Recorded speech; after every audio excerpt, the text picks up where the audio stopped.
Fire Chief, Sarah, Cameron, Grandpa, everybody.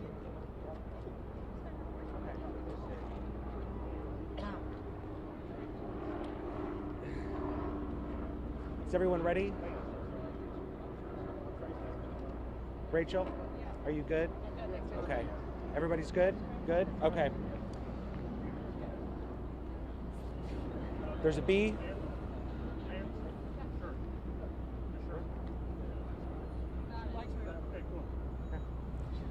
Okay. Good afternoon, everyone. I'm Mitch McCoy. I'm the Director of Public Affairs and Information for the St. Louis Metropolitan Police Department. We're going to provide another update on our city's response to the tornado recovery and the response from various departments along with resources that are here on the ground. We're going to get an update from Mayor Kara Spencer, the police chief, the fire chief. We are going to get an update from Ameren. Still encouraging news from them this afternoon. We will get an update from the American Red Cross, and the SEMA will also provide an update from emergency management. Hopefully the mics are good, but understand we're still in the middle of a recovery effort, so we don't want to tell them to go anywhere. If you guys can still hear us. Okay.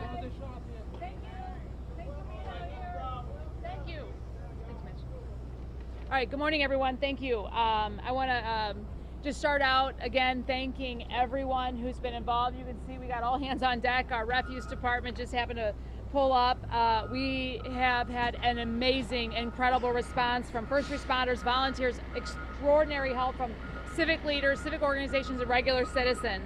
Right now, we're focused on the weather advisory that we're looking at for tonight. Large hail and rain is expected. Damaging winds are expected tonight. There's a potential for rain over the coming days. So we're really shifting our focus from life to storm prep. The preparation for property damage, property preservation, cleanup, and child care, schools, daycare centers are really our priority moving into the next 24, 48 hours. I know a lot of members of the public have been asking how they can help. Thank you. We know you are anxious to help. Many folks have already been out helping. We are asking folks to focus their efforts over the next 24 hours on storm prep. That does look like bringing tarps, 2x4s, wood screws, boards, gloves, etc. We have 3 main drop sites that we're really organizing around that preparation, and that is the O'Fallon YMCA, the Urban League, Metro, which is on Kings Highway, the 1400 block up there, and then 4144 MLK for the Ville. Those are the 3 drop spots that we're asking for members of the public. We've also been organizing large contributions to come to those 3 sites to help folks get prepared for the weather we're expecting over the next 24 hours. If you want to help, now that we have done a lot of cleanup, we really wanted to make sure that our first responders had the opportunity to go in there and do life preservation as a first step. The fire chief will talk about where we are right now in that. We are in a good spot, so if you're a member of the public and you want to help, please, we encourage you to just be very, very careful. This is an unstable environment. We know that. Please stay away from any down wires. Please. We are working to get that stabilized, but it's important that you take your personal safety very seriously. This morning, I want to let you know that we convened a group of the region's largest, biggest contractors to discuss storm prep in the next 24 hours, and of course, debris removal and a long-term plan for neighborhood restoration. This group includes a whole host of folks, Keeley Construction, Clayco, Brink, McCarthy, Centene, Perrick, a whole host of folks convened. The Greater St. Louis, the RBC, the Urban League, of course. We have a ton of partners, all hands on deck. They're still meeting as we just left. They're convening on how to best move through the next few days, weeks, months. This is going to be a long recovery because the destruction is truly phenomenal. You can see all of our city departments are still working around the clock. As you all know, we declared a state of emergency Friday night. That's why you see refuse. That's why you see all of our city departments out working 12-hour days, We did focus on making sure that our building division is still inspecting buildings, making sure that we are identifying those that are least safe. We did immediately focus on getting the roads cleared. We do believe we've got all roads cleared. If you have a road or know of a road that has become unpassable or wasn't yet cleared, let us know. We are prioritizing making sure we can get folks through our neighborhoods. The focus is now shifting to city trees on private property, houses, and buildings. So please get those reported into us. We are working on getting those done. Traffic light poles are being picked up. We're also restoring signals. Thank you to Ameren, who's been a great partner on this, but we are working with our street and lighting department to make sure that we are getting those signals up and running where we can and where electricity is present. Flyers went out today to the community for those without power, where they can get access and help ahead. So if you're looking to help get those distributed, we are working with community partners to get that information on the ground. Lastly, I know we're going to get some questions on FEMA. We are building a path to that, to federal declaration. It is not a short process. We have begun our part. We are working with state and federal partners on that, and we will continue to press that. That's a very important piece here, and we are working relentlessly to get that declaration. We are also working with our assessor's office, who's been working throughout the weekend to help us assess the damage, the financial damage. That's important on the federal and the local declaration side. We estimate right now over $1 billion of damage, property damage, that does not even begin to account for the personal human toll that this has taken in our community. We're encouraging folks to stay up to date with our information at stlouis-mo.gov/tornado. We have a separate site set up on the city website to keep you informed of what we're doing. Okay, I'm going to turn it over now to our fire chief to talk about how the security of the buildings and the work there. Chief Jengerson, thank you. Okay. Thank you, Mayor. Good afternoon, everyone. The St. Louis Fire Department and the regional response teams, we've completed our sweeps. We finished up this afternoon. We did one more sweep a little bit further north. We wanted to make sure that we checked every building. As I said yesterday, also we had every company in the St. Louis Fire Department on the streets. We checked every street in this city and provided feedback so we have a good understanding and a good set of data for how much damage was caused by this storm. Even though we are done with our sweeps, this area is still very, very dangerous. We have wires hanging, we have buildings that are barely standing up. So any type of movement, somebody hits a wire by accident, these buildings will come down. So I will tell everybody to stay out of the area. Let the city do our job, and we will continue and move this as fast as we can. I've got to give a shout out to the regional teams that assisted in this disaster. We spent the last approximately almost 50 hours on the ground, and we are almost sure that we've got everything. We had a couple of hits today. We put extra teams on the site. We did not find anybody additional injured from the storm. But I want to reiterate, this is a very, very dangerous site. So I'm asking the public to stay away. I don't need additional pictures taken. If you go online and look, but stay out of this area. So the St. Louis Fire Department, the regional partners did just an amazing job, and I can't thank them enough for assisting the St. Louis Fire Department and the city of St. Louis. I'm going to introduce the Chief of Police, Chief Tracy. Thank you, Mayor. Thank you, Chief. So just giving an update, just continuing from yesterday. We're continuing with our 12-hour shifts, making sure that we have this area covered and the rest of the city covered. We don't let the rest of the city sacrifice because of the resources we're putting in here. So that's our promise to you. And as things are broken down, as you're going to see things breaking down, especially fire and rescue and the tremendous job that they've done, we're going to be continued in this area to make sure that we can keep the peace, make sure that we're enforcing the curfew 9 p.m. to 6 a.m. As you heard the fire chief and the mayor say, it is very dangerous out there.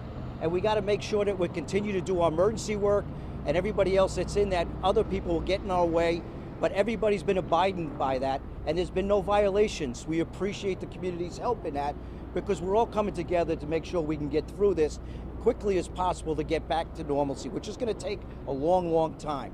So with that, curfew still in place, no violations. We'll be out here on our 12-hour shifts. We're going to continue to keep a command post up here, whether we keep it here or we move it a little further north. That's to be determined, but we'll continue to be out here with the community as we continue to go through this, working with our partners. So thank you very much for everybody's cooperation.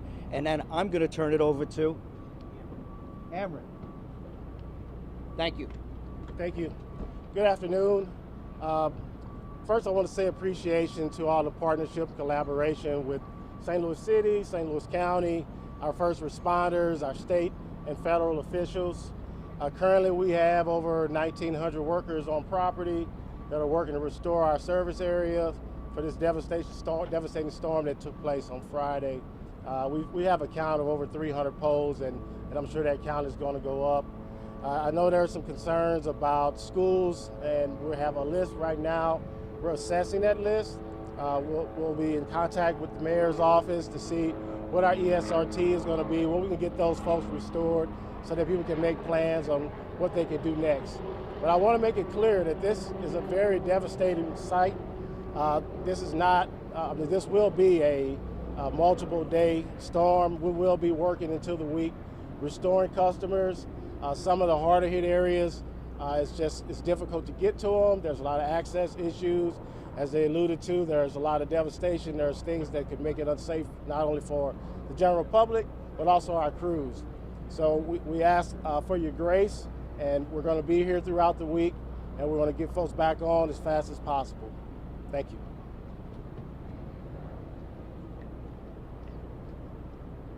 Good afternoon.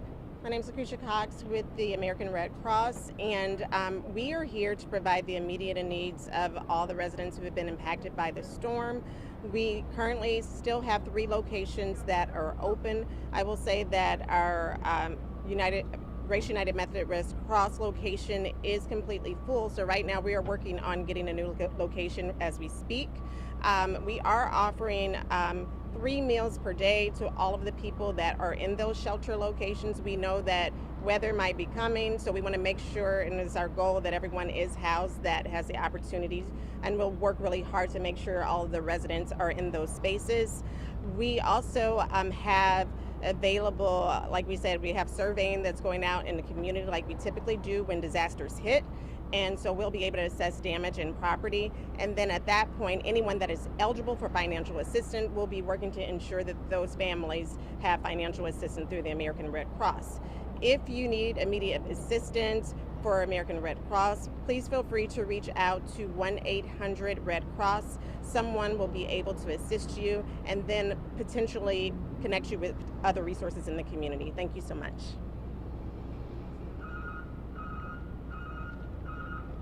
I'm Sarah Russell, Commissioner of Emergency Management for the city. Thank you all again for coming. I wanted to reiterate again about the incoming weather, and I will say this. If you have not been impacted by this storm, we ask you to prepare.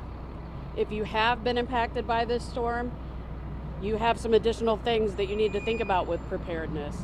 We want everybody to again, be able to receive notifications. If you're in the city of St. Louis and have not registered for Notify STL, that is critically important. We will share that information out again. It's always on our websites. That is one of the most thorough ways that we have to reach people in the city. Also, the weather radios. We're working with media, and we're working with all of the options that we can to get information to people, not just for alerts and warnings, but also as we get further into the recovery, letting people know where they can get resources. We do understand that there are a lot of people that can't hear this right now. They don't have access to phones or television or internet where they are, and we're working on the ground to get that information out to them as well. What we want people to think about right now while the sun is out is if you're out doing cleanup around your home and your home may not be safe to shelter in or stay in later, making sure that you find the resources of a place that you can get to and have a plan to get there. whether it's your local church or other facility in the community, a loved one's house, making sure that you have somewhere to quickly take shelter. Watch for the watches when we get them, if we get them, for things like severe thunderstorms, or, you know, if we get there, potentially tornado again. But those high weather events, we're going to be sending out those tools on every pathway that we have, not just us, but our media partners as well, to make sure that that information is put out. And that goes for, you know, today, the next day, next week. That's something that we're always doing, but it's going to be more critical now that we have people in more vulnerable structures and in the process of recovering. We want to support everyone as much as we possibly can. And with that recovery really getting into full swing now, I do want to thank not only the partners we have here, but at the Emergency Operations Center, there is many more partnered organizations, city departments, and city employees that have been working 12 hours plus to make this process possible, getting you information, setting up how we're going to get volunteers out safely into the parts of the community where they can be most useful. We do appreciate your patience. We want to do everything as quickly as possible, but some things do take time, as the mayor said. With regards to the declarations, we have to go through the processes to make sure that we do that appropriately. And we are absolutely working to get the declarations that we think that we have enough damage to easily prove that we should get, to unlock some additional resources so that we can more thoroughly and effectively and expediently get into this recovery process for those that are most critically in need. Those are the prepared updates that we have right now. We will open it up to some questions. I have a couple of questions. Well, let's start with one and then let others do it, and then we can come back to you. In as much as we're having more weather coming in, there were some people who said they didn't hear sirens. Have you guys had a chance to double check the sirens and make sure they work? This is an issue that we're taking very seriously. We're conducting internal review, and we'll have some answers on Tuesday. I believe the report is due on that. But it is important to understand what happened there, Elliot, and we'll get to the bottom of it. Mayor Spencer, Yeah. you were saying that you were making plans for the north side. Has the storm made you change or alter any of those plans of what you would do for the north side? Oh, we are focused right now on getting through this, but yes, absolutely. I mean, the devastation absolutely is changing everyone's lives. I mean, you've seen what's the buildings that have come down, people's homes, people's livelihoods, people have lost their lives. Yes, this recovery is going to take a serious amount of time, capital, and all of us working together. What type of plans are you going to set in force to change the north side? Thank you for asking. Right now, we are focused on getting through the storm in the next 24 hours. We're going to be building out a long-term plan in the coming days, weeks ahead. It's forthcoming. Please give us a little patience. We want to be thoughtful. We want to do this with community, and we want to best understand how we get through these next 24 hours. Thank you. On the topic of those sirens, we're hearing that no one was in the office, the emergency management office, during the storms. Wondering. I wasn't there. Again, this is a very serious matter. It's under review. We should have answers. It's my understanding right now on Tuesday. Thank you. You said 5,000 buildings were damaged. Is there more of an update on just the? That's our estimation right now. Right now, like the fire chief said, we've checked them all. They're all getting logged. They're going into a database. We'll have more information soon, but that is the understanding at this time. What about the Right? other people that were killed? Do we have identification on those? I don't have that right now. We're working on it. We're still, I think, at least getting through the next of kin. Rachel? Clarification on the 5,000. Is that buildings total? Do we know how many of them are houses versus other? We don't know the answer to that right now. Again, as the fire chief said, you have some answers? Okay, fire chief, sorry about that. Thank you. The 5,000 number is the amount of buildings that was in the path as we determined the touchdown area, which there were several of them, and the progression of the path or the progression of the tornado. We estimated 5,000 buildings within that area, okay? We've checked, we're probably at around 3,800 that we've checked that we think have had a certain amount of damage, and the damage is rated on 5 different levels, which is all in a program that we are finalizing right now, and we're going to provide that to the mayor's office and all the offices that need that information so we can do a grading on exactly what was impacted and where we go from here as far as demolition. So there's a whole lot that's going to come out of the information we provided, but that's 5,000 that were in the path. that were in the path. Okay. Yes. Damage Has- within have the the- path. That's an estimation, okay? 5,000. Channel 5. I was in the Devolver neighborhood. The city forestry was doing some really good job getting all this stuff, but they had a question of, you mentioned the drop-off sites, thinking about the piles of trees and things like that. Is that just in addition? Are those drop-off sites included in that? Because they were wondering about having to cost money for them to do that privately. Are they going to be able to take that all? That We kind of are stuff? working all that out right now. We've been in communication with our landfills so we can, have a spot to dump these things.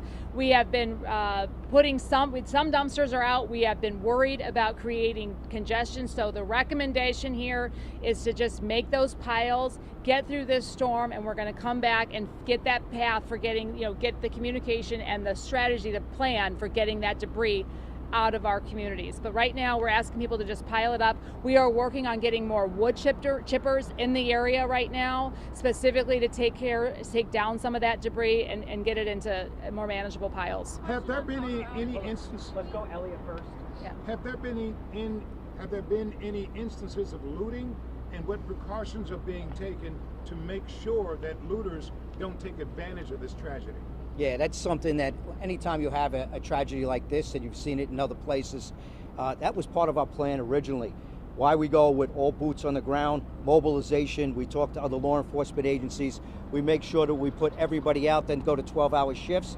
So not only the plan here, although this was the eye of the storm and the path of the storm, we had electricity out in other areas. So we had a good plan with our commanders, making sure that we're covering all the areas that we thought would be a place where people might take advantage of.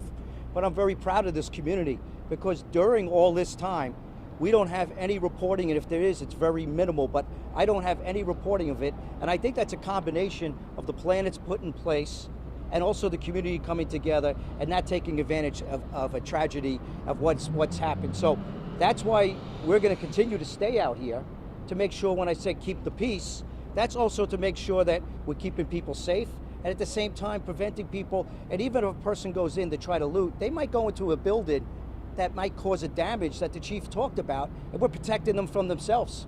We're making sure, and then outside, we got a good plan in place. That's why all the officers are doing this amount of time with the type of shifts that we have to try to prevent that. Is there a message you want to send out to? Channel 4, we're going in order. Okay. Channel 4. When it comes to power outages, is there for people who are impacted by this, do we know if there'll be like a moratorium on bills for those that are impacted? Well, I'd have to hand that over. Cameron? Yeah, thanks for the question. So I know that was brought up yesterday from the gentleman from Cleanup. Cool Down St. Louis and Warm Up. And I think that's in conversation right now, so I can't directly answer that question, but it is something that we're considering. I do have a question for the Red Cross, if you have an estimate. Absolutely. Red Cross. Do you have an estimate of how many people have used resources from the shelters? Yeah, so as I mentioned, we have Grace United Methodist is full. We're working on getting other shelters. We couldn't get closer into the city like we wanted to because we didn't have access to power for a lot of the area target locations that we wanted. So right now, I said we're mentioning some. One of the good things is that we do have transportation now to get people to those locations, and so we'll be working on that in a coordinated effort. The max is 100, and so they have had 100, and so actually they're at capacity right now. Overnight, last night, I think that our report was they were at around 75. Some people leave and come and go because they have families, but at the maximum it was 100. Do you say it'd be fair to say 100 people? Yeah, it's over 100 people that have been through all locations. Two more questions. Could you starting with tell Elliot. people again the hours of the curfew for those people who don't know? 9 p.m. to 6 a.m. So we're asking people, that's usually during the darkness. We're going to be working through the night. And I think that also helps us out with making sure we can keep this area safe.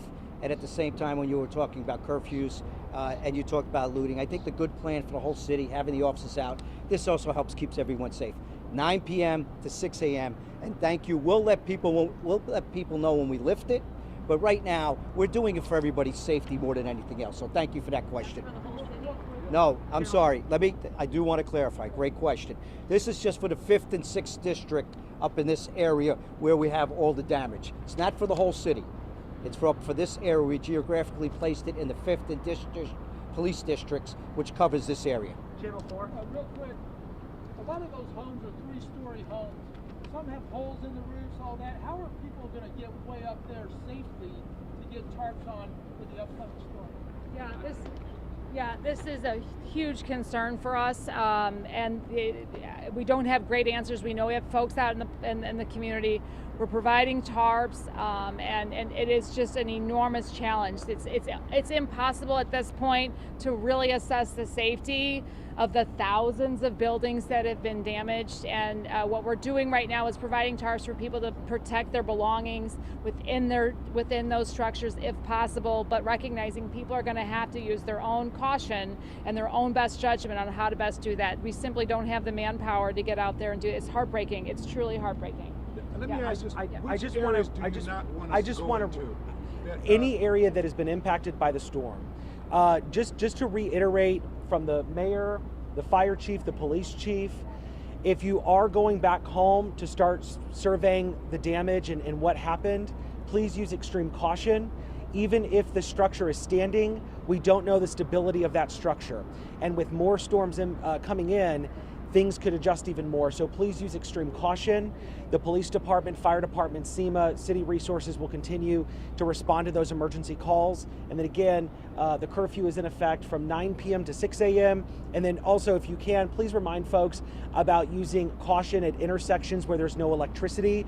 Continue to treat that as a four-way stop as Ameren is working diligently to restore power across the entire region. Thank you guys very much. Additional updates will be shared across the city platform, social media accounts, and then if there's any additional briefings scheduled, we'll share that both email, like we've been doing, and then also on social media. Thank you guys for your time. You can stick around, take this. Yes, I will. Thank you for doing it. Thank you. All right, you just heard the news conference.